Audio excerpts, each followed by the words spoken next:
जय माता दी। हर हर महादेव। 10 अप्रैल 2026 दिन रहेगा शुक्रवार का। इस दिन रहेगी वैशाख महीने की अष्टमी तिथि। इसी दिन शीतला अष्टमी का पावन पर्व भी होगा, जिसे बूढ़ा बासोड़ा भी कहते हैं। आइए जानते हैं देवी मैया के इस श्रेष्ठ दिन में क्या कर सकते हैं आप। साथ ही काल भैरव के अष्टमी के रूप में भी इसे जाना जाता है। इस दिन पूर्वाषाढ़ा नक्षत्र रहेगा। इस दिन शुक्रवार की तिथि होने के कारण के माँ लक्ष्मी और देवी मैया और महादेव का ये दुर्लभ और श्रेष्ठ सहयोग हो रहा है। इस दिन को आप किस तरीके से सफल बना सकते हैं, सुनिएगा और वीडियो के अंत तक बने रहें। सबसे पहले आप सभी जानते होंगे शुक्रवार का दिन लाल होता है। लाल रंग के वस्त्र पहने, नहा धोकर जल्दी उठने का प्रयत्न करें। वैशाख का महीना चल रहा है, सूर्य उदय से पहले ही स्नान करना शुभ होता है। सूर्य भगवान को जल चढ़ाएं। इस महीने शास्त्रों में कहा जाता है यम देवता के निमित्त अगर जल दान किया जाए तो उत्तम रहता है।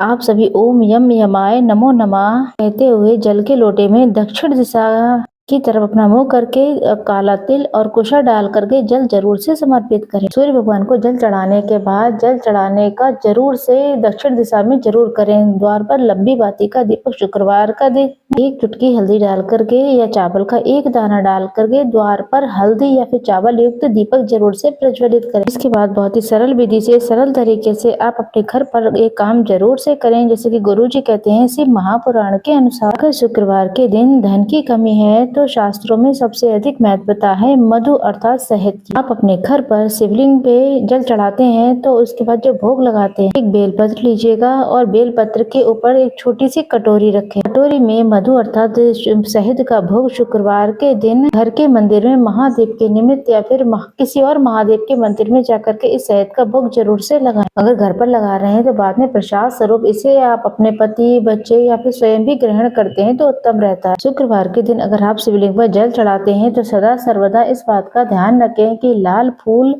जल के लोटे में जरूर से डालें। कमल गट्टा डाल लें और कमल के पुष्प का जो बीज होता है उसे जरूर डाल लें। चावल और इत्र जरूर से डालें। ऐसा करने से धन कभी भी गलत जगह खर्च नहीं होगा। वैवाहिक जो दिक्कतें चल रही वो भी दूर हो जाती हैं। संतान सुख मिलता है। पैसा दवाई और रोग में खर्च नहीं होता। स्वतः ही सारे कष्ट बंधनों से मुक्ति मिल जाती है। महिला या पुरुष कोई भी करे उससे लाभ मिलेगा। इस शुक्रवारी अष्टमी के दिन जल का लोटा शिवलिंग पर चढ़ाएंगे ही तो क्यों न इन चीजों को भी शिवलिंग पे जल चढ़ाएं तो इस चीजों का जरूर से प्रयोग करें। वहीं आप सभी जानते हैं शुक्रवार के दिन महामृत्युंजय का जाप बहुत ही सुखद परिणाम देता है। जैसा कि गुरुजी कहते हैं किसी बेलपत्र वृक्ष की जड़ के नीचे बैठे वहां दीपक लगाएं। अपने रोग का वाहन करते हुए महामृत्युंजय मंत्र की 108 बार जाप कर लेते हैं तो बहुत ही सुंदर फल मिलता है। अगर वहां नहीं कर सकते हैं तो शिव मंदिर में बैठकर वहीं पर कर सकते हैं। हे महादेव, आपने शुक्र देवता को स्वयं महामृत्युंजय मंत्र उनके रोग मुक्ति के लिए उन्हें दिया था, तो क्यों न आप मेरे भी रोगों को मुक्त करें। अगर आप नहीं करेंगे तो कौन करेगा। ऐसी प्रार्थना करते हुए महामृत्युंजय मंत्र का शुक्रवार के दिन जाप करने से अनंत गुना लाभ मिलता है। तो आप करिएगा, लाभ मिलेगा। गुरुजी कहते हैं जब भी कोई भी से अष्टमी पढ़े शिव मंदिर में जाते हैं तो एक कनेर का फूल बड़े ही आसानी से मिल जाता है। आप सभी को माता अशोक सुंदरी के स्थान पर से स्पर्श करना है। साथ के साथ हम आपको तो जलाधारी को भी स्पर्श कराना है। शिवलिंग पर स्पर्श करते हुए आपको जलाधारी की ओर जो कनेर का फूल है मुख उधर करते हुए स्पर्श करते हुए समर्पित कर देना चाहिए। कुल मिलाकर कहने का है मतलब कनेर का फूल अष्टमी के दिन जलाधारी के जगह पर समर्पित कर देना है। फूल का मुख जो है शिवलिंग से स्पर्श करता होना चाहिए। इस बात का आप ध्यान रखें। यह दिन कोई साधारण दिन नहीं है, श्रेष्ठ परिणाम देने वाला होता है। देवी मैया के मंदिर में आप सभी अपनी इच्छा शक्ति सामर्थ्य के अनुसार जो भी हमारे पास जो दीपक होता है लंबी बाती का, जिसमें लौंग का जोड़ा डाल लेना है, वह प्रज्वलित करें। दुर्गा चालीसा या दुर्गा माता के मंत्रों का या दुर्गा सप्तशती का पाठ जरूर से कर। साथ के साथ अष्टमी तिथि पर अगर आप संभव हो पाए तो 8 अर्थात माता रानी के जो स्वरूप होते हैं रोग मुक्ति के लिए, शारीरिक कष्ट संकट बंधनों से मुक्ति के लिए ऐसे प्रार्थना करते हुए आपको 8 लाल चंदन अगर नहीं है तो आप पीला चंदन भी ले सकते हैं, लेकिन चंदन हो तो लाल तो बहुत ही अच्छी बात है। शिवलिंग पर माता रानी का हस्त कमल होता है, वहाँ पर अपने पति बच्चों के लिए